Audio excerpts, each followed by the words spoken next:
Muy buenas, amables televidentes. El conversatorio de la Fundación Institucionalidad y Justicia del día de hoy cuento con la gratísima presencia.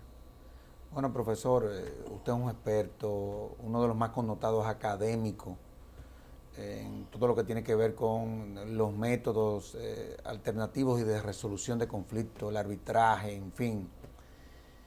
Pero usted es de los académicos que no solamente se limitó a arar el terreno, sino que lo ha venido sembrando a través de la práctica. Y aparte de sus condiciones académicas y de ser profesor de todos nosotros, la verdad es que entre usted y yo existe también, y es lo más importante, una gran amistad. Así que en nombre de la Fundación Institucionalidad y Justicia le agradezco que me haya correspondido esta invitación. Hablar de Pedro Martínez Fraga, evidentemente que es un lujo, no solamente en la República Dominicana, sino también en todo el mundo. Así que muchísimas gracias. Gracias a ti y gracias a Finhus. Ha sido un placer estar aquí y esto es un evento muy grato y un privilegio para todos nosotros. No, la verdad es que, y bueno, y tu firma de abogado, Brian Cave, ha sido una de las propulsoras, promotoras, de los coauspiciadores de esta actividad. Y recuerdo cuando el año pasado realizáramos una actividad de menor envergadura, pero la verdad es que no nos dimos cuenta que íbamos a lograr realizar una actividad de esta magnitud en donde confluyeron no solamente tú, sino también otros especialistas en el área, el secretario de la misma Corte Internacional de Arbitraje, Franco Ferrari, de NYU, así que honestamente hablando te lo agradezco en honor a la verdad. Ahora, tenemos que abordar el tema. Y el tema, sin lugar a dudas, es el arbitraje. ¿Cuándo real y efectivamente, o cuáles son los casos que calificarían como para uno poder utilizar esa vía que cada vez tiene más auge? No solamente en la República Dominicana, sino yo diría que en el planeta, en sentido general. Existen dos clases de arbitraje, generalmente hablando, ¿no? Uno es el arbitraje internacional comercial. Ese es el arbitraje que nace de una cláusula arbitral en un contrato entre partes privadas. En ese arbitraje aplica el derecho internacional privado y típicamente la ley de fondo del país que las partes escogen que aplique. Claro. El otro arbitraje es el arbitraje inversor-Estado. Este es un arbitraje que surge producto de un tratado bilateral o multilateral internacional que protege inversiones. Por ejemplo, DR, CAFTA, claro, NAFTA o más de 3.000 tratados de protección de inversión extranjera que existen en el mundo entero. Wow. Y estos son fundamentalmente los dos paradigmas que tenemos en el arbitraje. Tú, evidentemente que tú te has especializado en ambos. Sin embargo, yo he visto a través de lo que son los casos que tú vienes llevando, que te has enfocado mucho en todo lo que tiene que ver con el arbitraje de inversores. ¿Cuáles son los componentes? Por ejemplo, generalmente cuando uno elige una herramienta, tiene bondades y también tiene ciertas debilidades, digámoslo así, porque nada es perfecto. ¿Cuáles son las bondades de esta herramienta? ¿Y cuáles serían eventualmente, bueno, las debilidades que tú has podido, en todo lo que ha tenido que ver con tu ejercicio profesional, tú has podido identificar?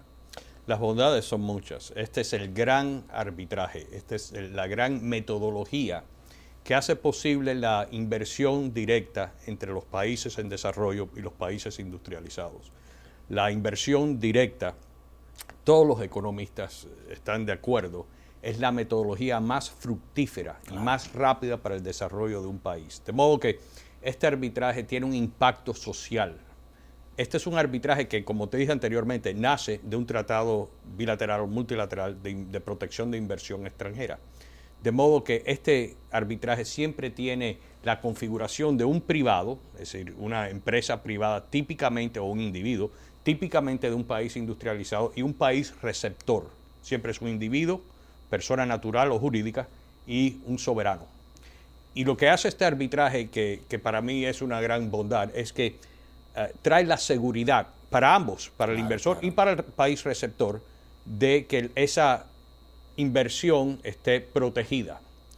Y este es el arbitraje que regula el flujo de dinero, el flujo de capital entre países que exportan capital y países que importan capital. De modo que saber que estás participando en un proceso que tiene este tipo de impacto social inmediato en las vidas de los individuos, todos los individuos, en los países industrializados y en los países en desarrollo, es muy grato. Y el sistema funciona, que también es una cosa, un factor tan importante en lo que es el derecho, ya que una gran frustración global de todos los pueblos es la demora del proceso legal y la frustración que el proceso legal sea corrupto, no sea transparente, que no tenga un impacto inmediato sobre los que más necesitan la ayuda del sistema jurídico. ¿Está contribuyendo el arbitraje, por ejemplo, a descongestionar, digámoslo así, muchos de los problemas, sobre todo en América Latina, en los sistemas judiciales?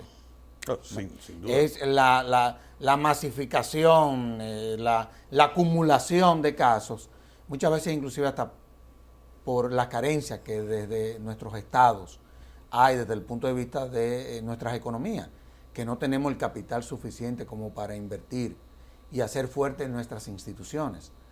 ¿Ha contribuido esto a descongestionar la jurisdicción ordinaria? Sin duda, no solo a descongestionar, pero traer transparencia al problema de los conflictos. Lo que ocurre es lo siguiente, ¿no? Que el arbitraje ahora ha tomado el lugar de tribunales que no existen, vamos a decir, no es decir, ha tomado el lugar de algo que no existe. Parece una contradicción, pero no lo es. Hoy día, con un mercado global integrado, se necesitan tribunales internacionales que puedan adjudicar contenciosos privados. Eso no existe, pero sí existe el arbitraje, y el arbitraje está desempeñando precisamente este papel. De modo que tu pregunta, ¿descongestiona los tribunales nacionales? Claro que sí. Ahora estos contenciosos se espuman, se ventilan dentro del foro internacional del arbitraje. Y esto es muy, muy eficiente. No existe segunda instancia. Se emite un laudo que es prácticamente inmediatamente ejecutable en más de 150 países por concepto de la Convención de Nueva York de 1958. La convención y el tratado más exitoso en materia comercial en la historia de la humanidad. ¿Han habido otros tratados posteriores al del 1958? No, esa convención ha sido tan exitosa en gran medida por la simplicidad y la simpleza. Esa es la Convención de Viena, digámoslo así, para el arbitraje internacional. Hay tantas convenciones de Viena, pero la sí, del 1930. Hablando así, en términos generales, sí. Este es el tratado, la convención en materia comercial de mayor éxito en la historia del derecho occidental. Ahora, Pedro, vamos a ver. Cuando tú te vas, por ejemplo, es un tanto como para que los televidentes entiendan cómo funciona esto. Porque cuando tú te vas, por ejemplo, al sistema de justicia ordinaria, hay un estado en donde existe un poder que se llama el Poder Judicial, que está compuesto por tribunales, cuyos miembros son nombrados inclusive por un órgano que tiene una composición política, digámoslo así. Los consejos generales de la magistratura, en otros países el Senado de la República, en los Estados Unidos el presidente que le propone al Congreso. En fin, es decir, hay una participación del Estado de manera directa en todo lo que es la construcción de esos tribunales o de esos escenarios. ¿Cómo se construyen los escenarios en materia de arbitraje? ¿Cuáles son los tribunales o los espacios en donde se dan o se conocen los casos? ¿Y quiénes nombran a los árbitros o a los mediadores, que son eventualmente los actores, ¿verdad?, en todo lo que tiene que ver con esos procesos? Pero como tú bien señalas, el proceso judicial es una manifestación del ejercicio de soberanía del Estado, tanto como es la legislación, tanto como lo es el Poder Ejecutivo. El arbitraje no que exista al margen del Poder Judicial, pero existe paralelamente al Poder Judicial. El arbitraje es ventilar contenciosos, porque tú y yo llegamos a un acuerdo, ese acuerdo tiene una cláusula, y tú y yo en el proceso de negociar decimos, si se incumple este contrato, si tenemos alguna diferencia, no vamos a recurrir a los tribunales, vamos a recurrir al arbitraje. Vamos a tener una sede, digamos, en un país neutral, en Alemania. Vamos a que la sede del arbitraje sea Hamburgo, que aplique la ley de España, que el arbitraje sea en castellano, que tengamos 3 árbitros y fundamentalmente que sea X o Y la institución arbitral que va a administrar este arbitraje. De modo que esto todo surge por la voluntad de las partes, claro, y un contrato. Ese es el fundamento de la jurisdicción del arbitraje, no el ejercicio de la voluntad soberana a través de sus cortes. Y no se estaría cediendo parte de la soberanía, porque ese es uno de los debates que se dan.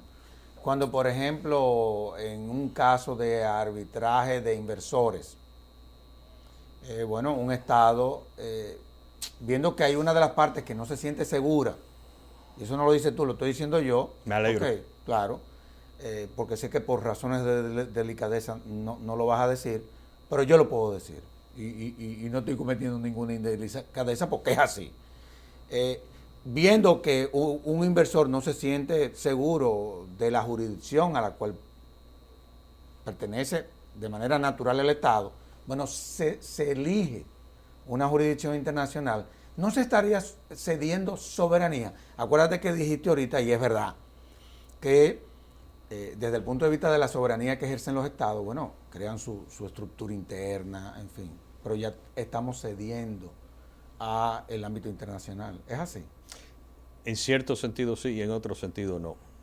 Cada vez que un Estado, en cada ocasión que un Estado negocia y firma un tratado, está siempre cediendo jurisdicción. Claro. La firma de un tratado crea obligaciones y también derechos, pero al crear obligaciones y derechos limita la potestad de un Estado. De modo que técnicamente sí, claro que se está cediendo soberanía, pero también se está adquiriendo otro tema, se está adquiriendo poder soberano limitado, pero no obstante poder soberano sobre una inversión extranjera. Claro, de modo que siempre se está ganando. El Estado siempre está cediendo jurisdicción con todos los tratados. No conozco de un tratado en el mundo internacional, en la historia del derecho, en donde un Estado no esté cediendo jurisdicción.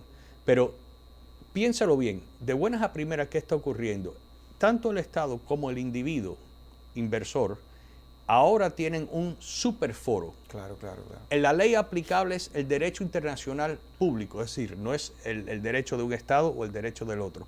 Los árbitros son de terceros países, ni del país del inversor ni del país del Estado. Para ni del garantizar Estado. La neutralidad. Claro, es decir, todo es limpio, ni el derecho es totalmente neutro, y las partes, los árbitros vienen de otros países, y el foro es físicamente en otro lugar, bajo la Convención CIADI de 1965, que de verdad se llama la Convención de Washington. Bajo esa convención, estos arbitrajes se tienen que espumar, se tienen que ventilar en una de las oficinas principales del Banco Mundial. Por ejemplo, el sábado yo viajo a París a ser árbitro, a ejercer como árbitro en uno de estos contenciosos que tiene que ver con Argentina, la República Argentina, claro. E inversores muy importantes de España. No, y luego de que viajes a París, tiene que volar a Perú. La verdad que es un rollo todo lo que tiene que ver el ejercicio del oficio que tú has elegido. No es fácil. Ahora, me hablaste de París. ¿Cuáles otros escenarios tienen la reputación que tiene la Corte Internacional de París? ¿Cuáles otros existen? Los foros importantes del arbitraje siempre han sido París, Ginebra, Londres, Nueva York.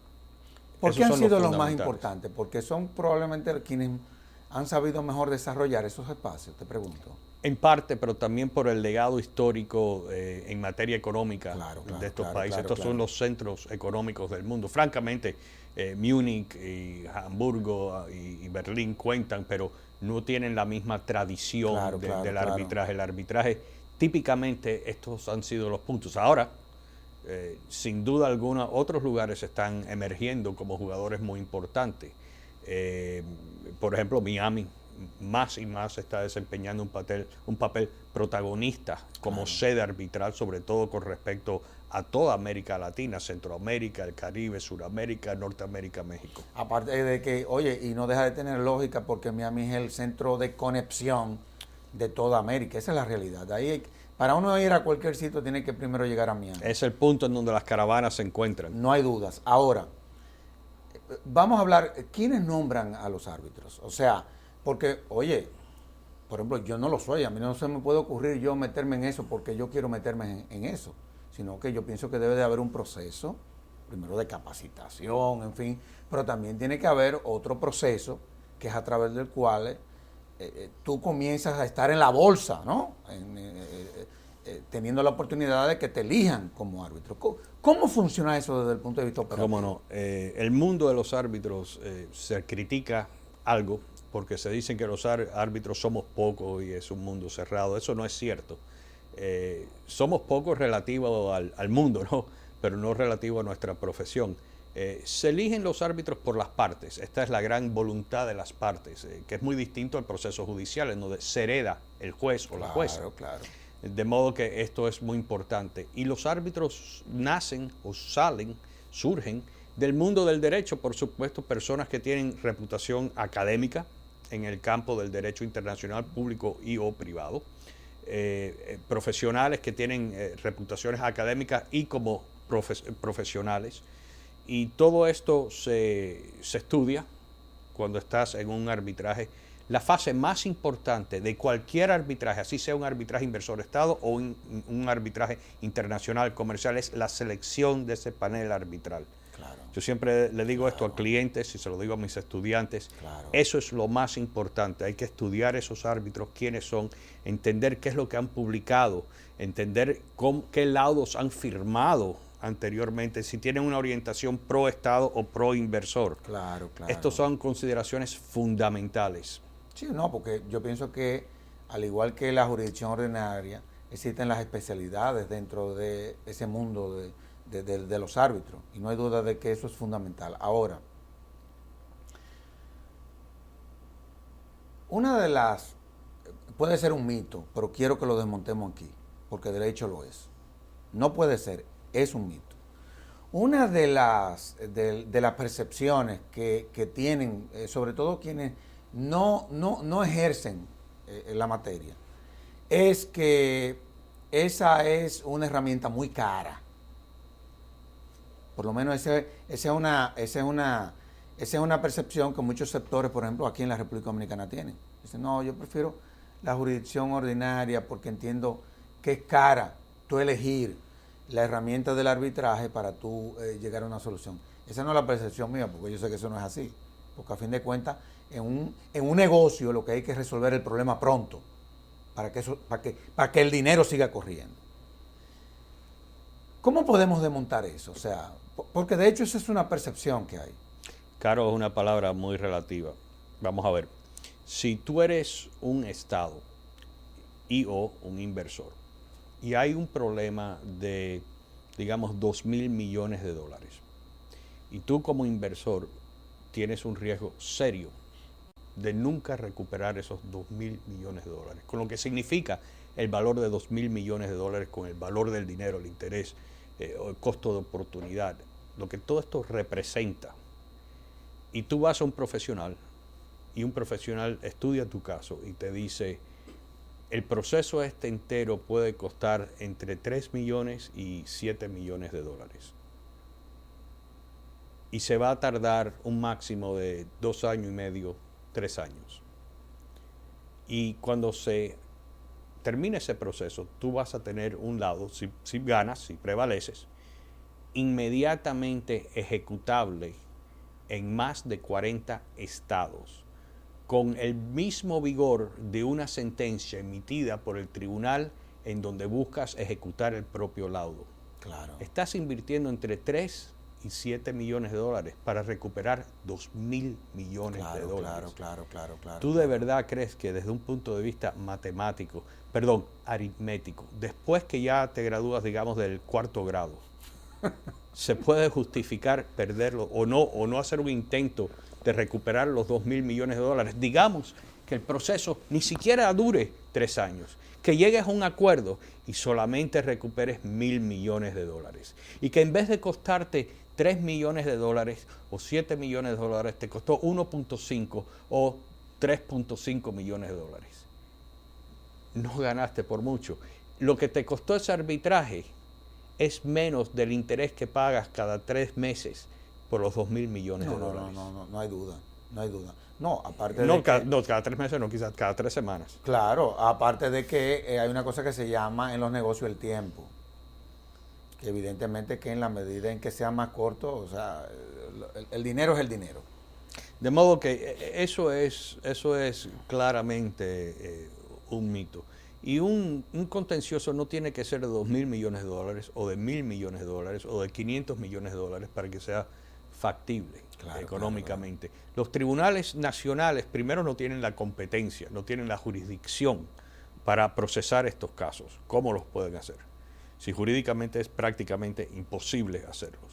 Los tribunales nacionales solo tienen la competencia de procesar los casos comerciales, pero no los casos que tienen que ver con un incumplimiento de un tratado internacional. Sí, pero y gracias a Dios ya, por ejemplo, en la República Dominicana se ha creado la conciencia de que eso es así. Porque años atrás, oye, parecería como que cuando se daban situaciones como esa, eran situaciones escandalosas, cuando eran situaciones totalmente normales.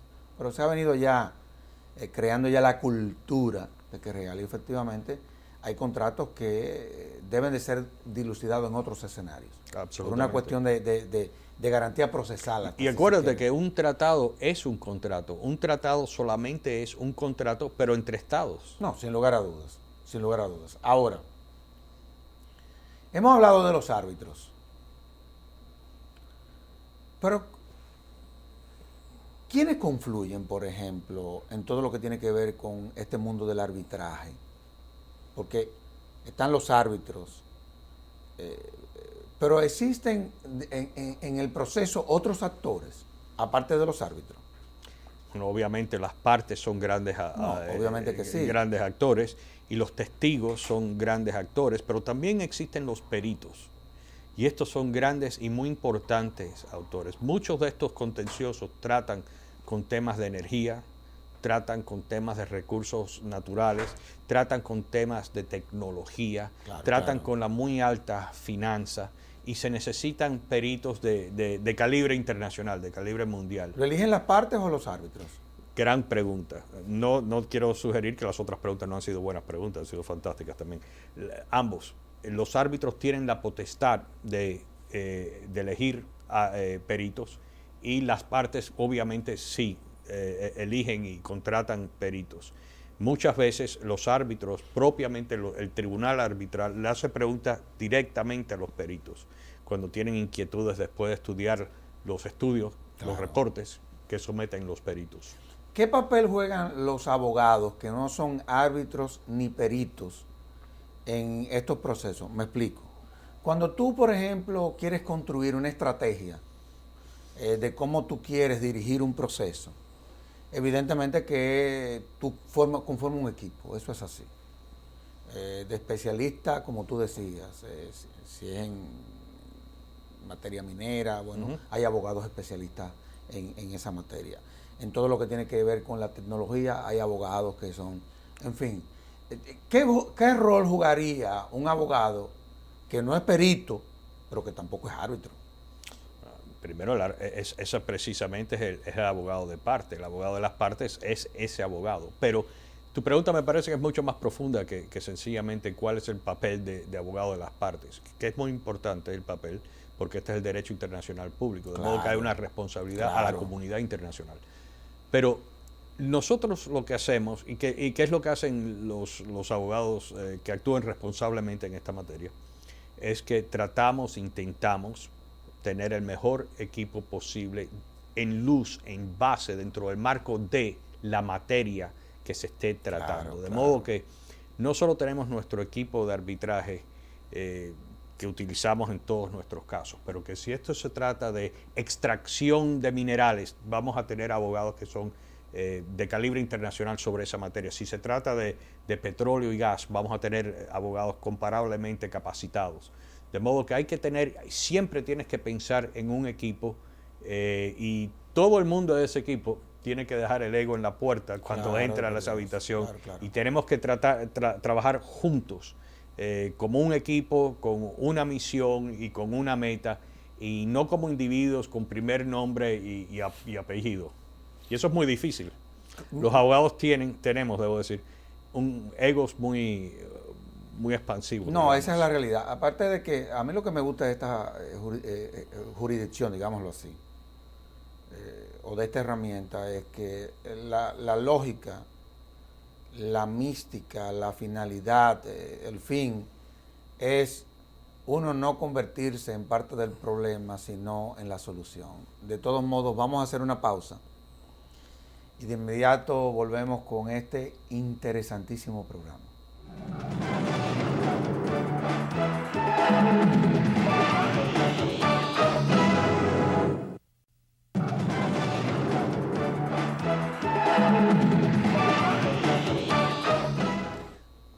Hemos estado hablando de cómo funciona esto. ¿Quiénes son los actores? ¿Cuál es el escenario? Pero yo quiero que hablemos del procedimiento. O sea, ¿cómo comienza el proceso? O sea, obviamente con la elección de los árbitros, pero el proceso desde el principio hasta cómo concluye. O sea, sabemos que en la jurisdicción ordinaria tú lanzas una demanda, apodera un tribunal, comienza a conocerse las audiencias, y bueno, puede haber comparecencia. ¿Cómo funciona esto desde el punto de vista operativo, en la práctica? Bueno, vamos a usar el paradigma, ¿no? El ejemplo del arbitraje inversor-Estado. Ocurre de esta manera. Primero ocurre un mal entendimiento por las partes. Claro. Los tratados bilaterales de protección de inversión típicamente tienen una cláusula que dicen, como condición previa al ejercicio de un arbitraje y al ejercicio de la competencia de cualquier tribunal arbitral, las partes tienen que utilizar los próximos 18 meses o 12 meses a partir de notificación de un problema para tratar de llegar a un acuerdo, a una solución de ese problema. De modo que el primer paso, una vez que se identifica el problema y que se identifica que vamos a tener posiblemente un arbitraje internacional, conforme con las cláusulas y las condiciones del tratado que está en cuestión, se notifica al Estado y el inversor notifica al Estado a través de los abogados, típicamente es al procurador o algún tipo de departamento de justicia oficial del Estado, y le dice, bajo tal tratado, párrafo X, le doy notificación que existe el siguiente conflicto. Entonces hay un resumen no muy exhaustivo, no muy detallado del problema, pero con suficiente particularidad como para darle notificación al Estado. Y a partir de ese punto ya el reloj empieza a caminar. Claro. Tienes 6 meses para tratar, o 12 meses, lo que diga el tratado, para tratar de llegar a un acuerdo. A veces, una minoría de las veces, pero todavía existe, se llega a un acuerdo con el Estado. O por lo menos de mediaciones, ese tipo de cosas.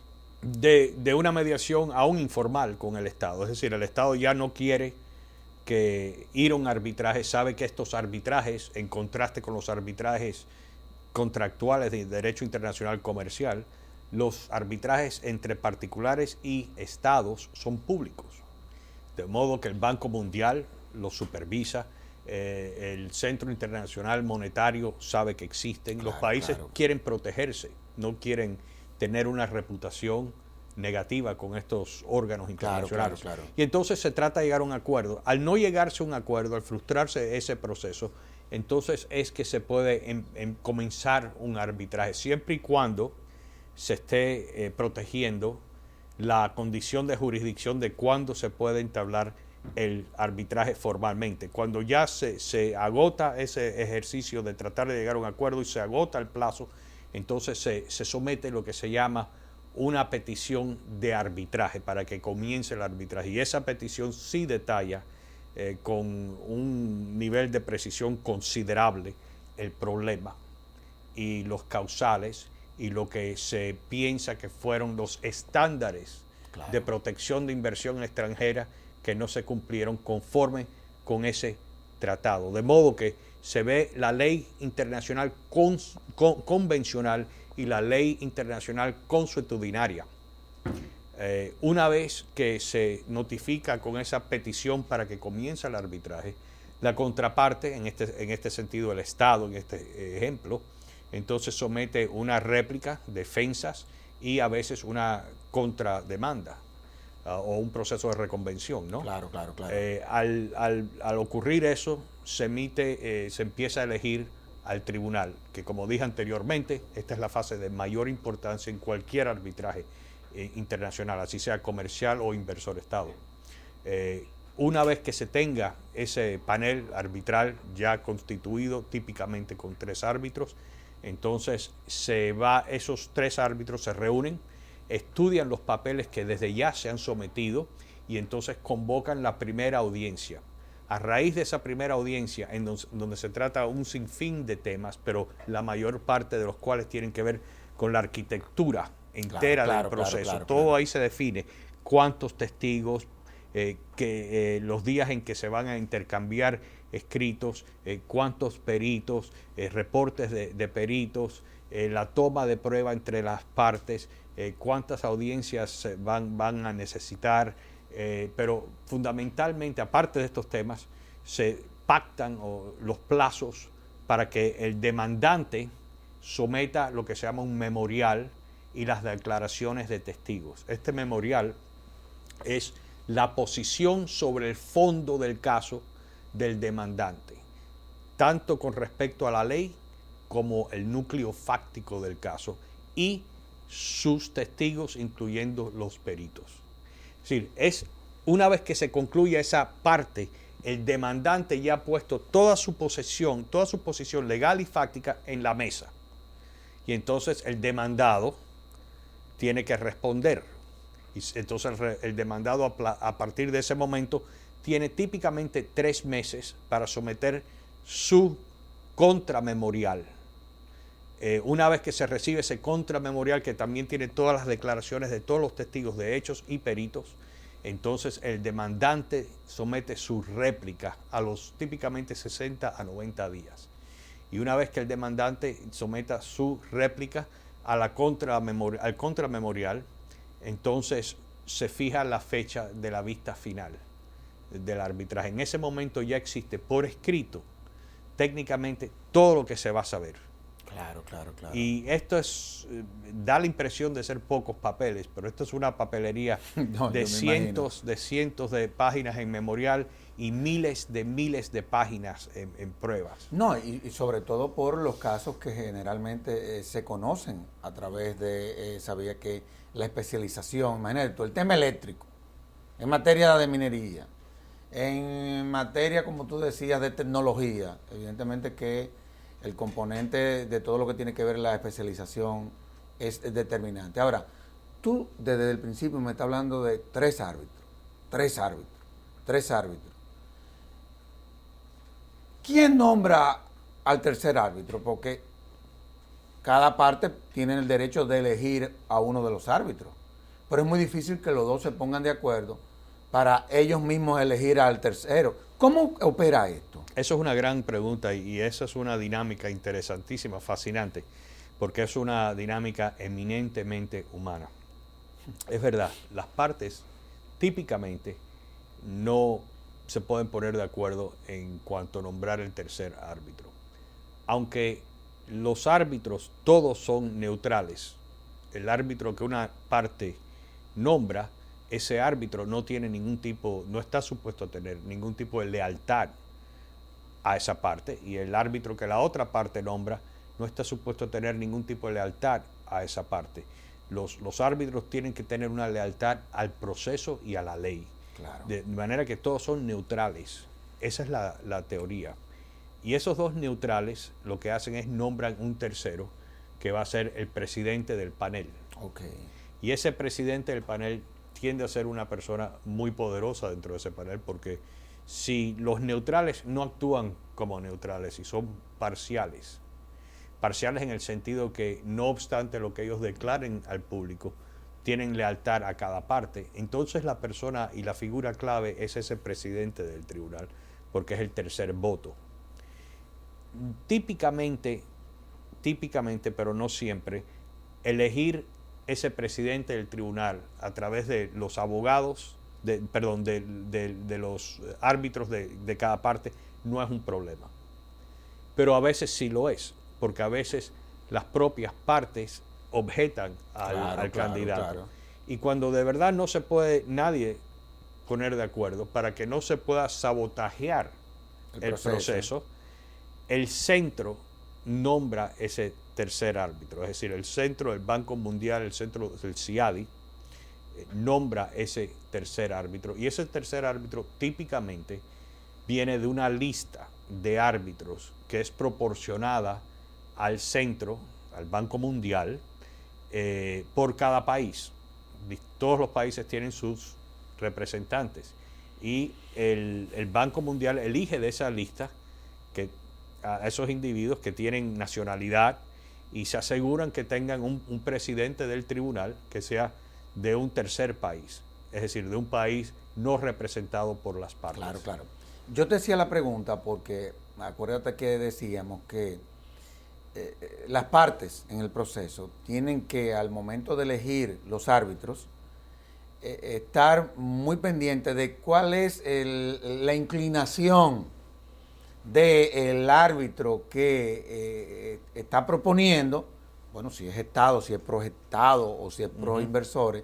Y por eso usted hacía esa pregunta, digo yo, oye, ¿qué conflicto debe de ser entonces elegir ese tercer árbitro que tiene que tener esa visión neutral, aun cuando, como tú muy bien y de manera brillante lo explicaste en la sección anterior, oye, existe una especialización en todo este mundo del arbitraje? La verdad es que no te creas que es tan simple todo esto, es complejo, es complejo. Todo lo humano es complejo. Eso es verdad. Ahora, yo quiero volver a los laudos, porque tú decías que en unos 40 estados ya estos laudos son decisiones definitivas.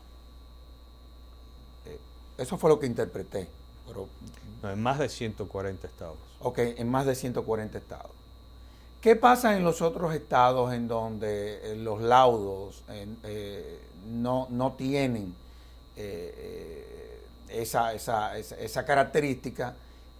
¿Tendrían que ser sometidos a un proceso de homologación o cómo funciona eso? Típicamente, el laudo se convierte en un instrumento muy importante por una razón. El laudo es tan importante como el lugar en donde estén los activos sobre los cuales la persona o el ente que tenga ese laudo quiera ejecutar el laudo. Y entonces lo que decía anteriormente es que bajo esta convención de Washington, que está firmada por aproximadamente 140 estados, los estados más, generalmente los estados más importantes en el mundo. ¿Nosotros somos parte de esa convención? Son parte de esa convención no son parte de esa convención, pero hay una parte de esa convención que es relevante a la República Dominicana por virtud de otra convención, el Tratado DR-CAFTA. Claro, claro. Entonces, por eso te hacía la pregunta, ¿tú entiendes? Ya. Porque yo sé que nos vincula entonces el tratado, el DR-CAFTA, a la bendita convención de Washington.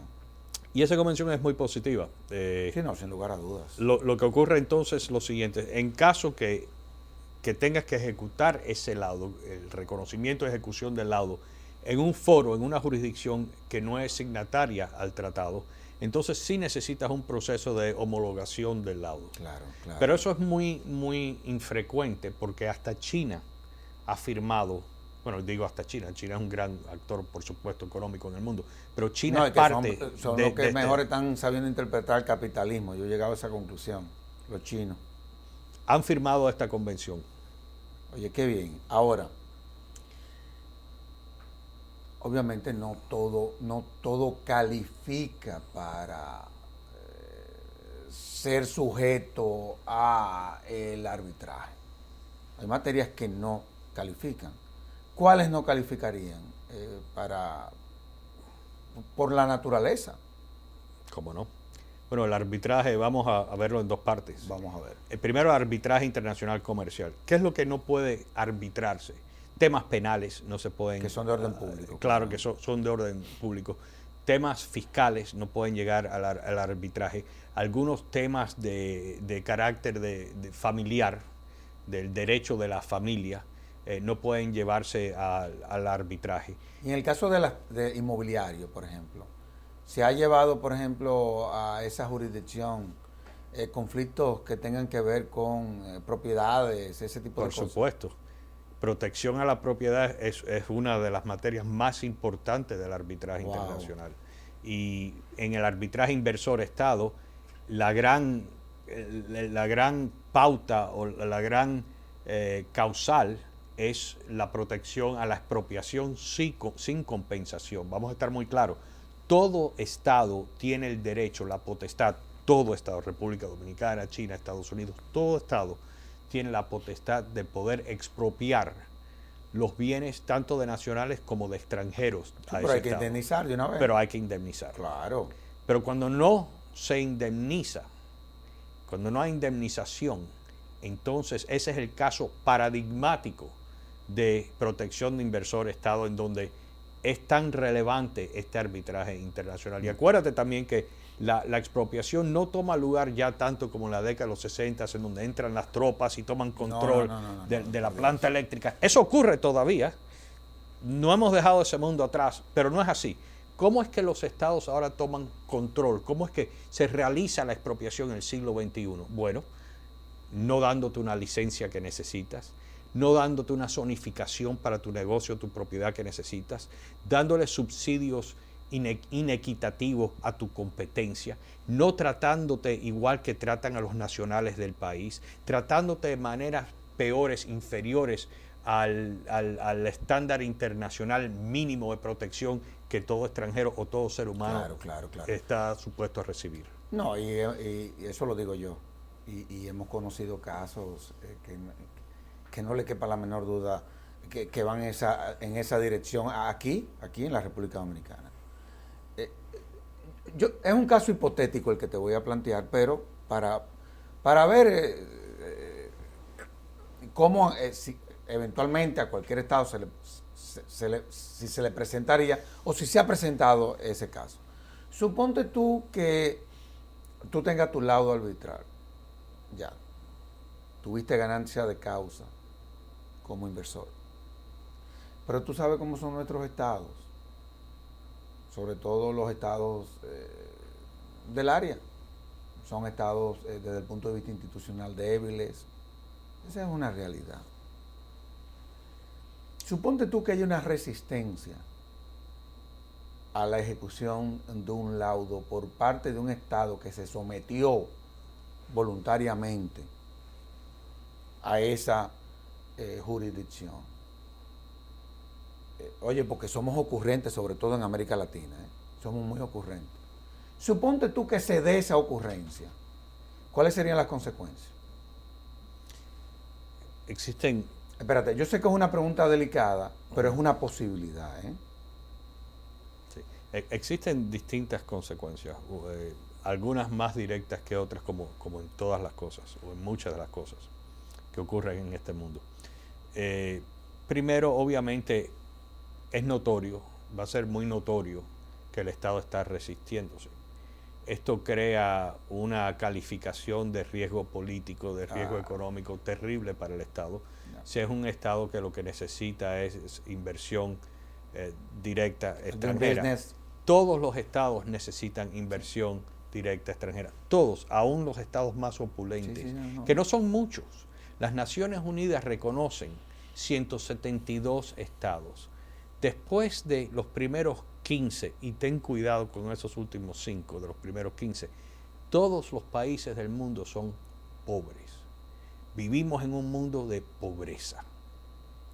De modo que este es un tema muy, muy importante. Claro. No, y la verdad es que siendo el mundo tan rico y se nos ha llenado de gente pobre, ¿qué cosa más grande? Esa es una realidad. Sí. Esa es una realidad. Ahora, vamos, porque lo quiero tratar contigo, porque a veces se generan algunos conflictos, inclusive hasta para los propios árbitros.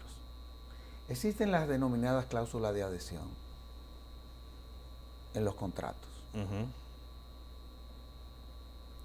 ¿Cómo se resuelven cuando se presentan esas situaciones en donde, habiendo cláusulas de adhesión, oye, a veces se complica más la solución? Y también me gustaría que tratáramos lo relativo a cuando tú, habiendo te acogido a la jurisdicción arbitral, entonces tú parte de tu contrato se lo cede a terceros. Estoy tratando situaciones que se le presentan a ustedes, complicadas. Esa es la realidad. Lo que estamos tratando es de humanizar todo esto. ¿Cómo ustedes resuelven eso? Bueno, el tema de las cláusulas de adhesión en los contratos es un tema sencillo de resolver, porque esos son temas que se resuelven a sí mismos y muy pocos problemas se resuelven por sí mismos, como tú bien conoces. Típicamente en el arbitraje internacional comercial se aplica la ley sustantiva, la ley de fondo que las partes eligen. Esa ley de fondo es siempre una ley nacional, porque una de las limitantes del arbitraje internacional comercial, del arbitraje privado, vamos a llamarle, es que en donde aplica la ley internacional privada, es que las partes no pueden elegir una ley que no sea una ley nacional. Por ejemplo, no podemos decir que aplique la ley internacional pública. Muy difícil, puede tener muchas consecuencias negativas. Que aplique la lex mercatoria, muy difícil. Claro. Entonces, es muy sencillo. ¿Cuál es la ley orgánica de sustantiva que tiene que ver con las cláusulas de adhesión? Y eso va a resolverte el problema. Okay. Ahora, el otro tema que planteas es un tema más difícil. Quiero que me lo vuelvas a preguntar, para estar seguro que te entiendo. No, lo que te decía era, por ejemplo, cuando un contrato se elige la jurisdicción arbitral, pero tú comienzas como dueño del contrato a ceder a terceros parte del contrato. A veces se presentan situaciones, y tú lo sabes que es así, en donde hay que acudir a la jurisdicción y no es fácil resolver esos conflictos que se dan dentro de esa lógica. ¿Cómo ustedes resuelven eso? Esa es una pregunta muy relevante. El arbitraje técnicamente, el arbitraje internacional comercial técnicamente se limita a las partes que han consentido, han dado su consentimiento al arbitraje. Pero ¿qué pasa, como tú bien señalas, en el mundo de las empresas todos los días? Todos los días se venden empresas, filiales, afiliadas, subsidiarias de esas empresas o la empresa entera. Y entonces cuando se vende parte de una empresa o una empresa entera, lo que se vende también con esa venta que nadie está contemplando son todos los contratos que tiene esa empresa con terceros. Claro. Y todos esos contratos, digamos, tienen su cláusula de arbitraje. El nuevo comprador de la empresa está vinculado, obligado a reconocer esas cláusulas con terceras que ni negoció, ni firmó, ni aún sabe de ellas. Cuando la ley del arbitraje pretende ser tan clara como decir solo los signatarios. Bueno, la respuesta es sí. En muchas circunstancias, de buenas a primeras, un tercero que ni negoció ni firmó una cláusula arbitral o un contrato de una cláusula arbitral, ahora está vinculado a las responsabilidades de esa cláusula, al idioma que se escogió del arbitraje, que nunca supo, a la ley de fondo, que nunca supo, al número de árbitros, que nunca supo, a la jurisdicción en donde se va a desempeñar y que va a ser la sede del arbitraje, que nunca supo. Y entonces esa persona típicamente, o esa empresa, ¿no?, por sofisticada que sea, mientras más sofisticada y más multinacional, peor aún, se entera por primera vez que tiene este reto, que tiene este problema. Cuando le llega un arbitraje, dice, ¿pero qué arbitraje? Si yo ni tengo un contrato con esa entidad. Bueno, tú no, pero tu predecesor sí lo tuvo y tú compraste la empresa. Y cuando compraste esa empresa, me compraste a mí también. Claro. Te hacía la pregunta. De modo que es muy relevante tu pregunta. No, y además que es una situación que se ha presentado muchas veces. Todos los días.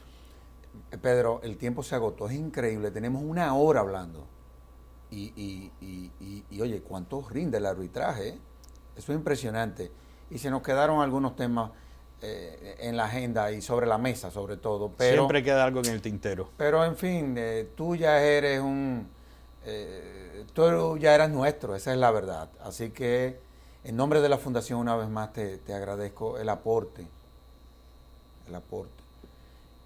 que a través de este programa y a través del seminario que concluyó la semana pasada le hiciste a nuestro país. Te agradezco sinceramente. Hiciste un excelentísimo programa y yo creo que logré lo que yo quería, y era poner al arbitraje en las manos de todos los que entiendan que pueda contribuir a la solución de su caso. Y yo creo que eso es lo que hemos logrado. Lo has cumplido. Totalmente. Así que muchísimas gracias. A ti. Y a ustedes, amables televidentes, les decimos hasta la próxima, en donde estaremos en un nuevo conversatorio de la Fundación Institucionalidad y Justicia. Hasta entonces.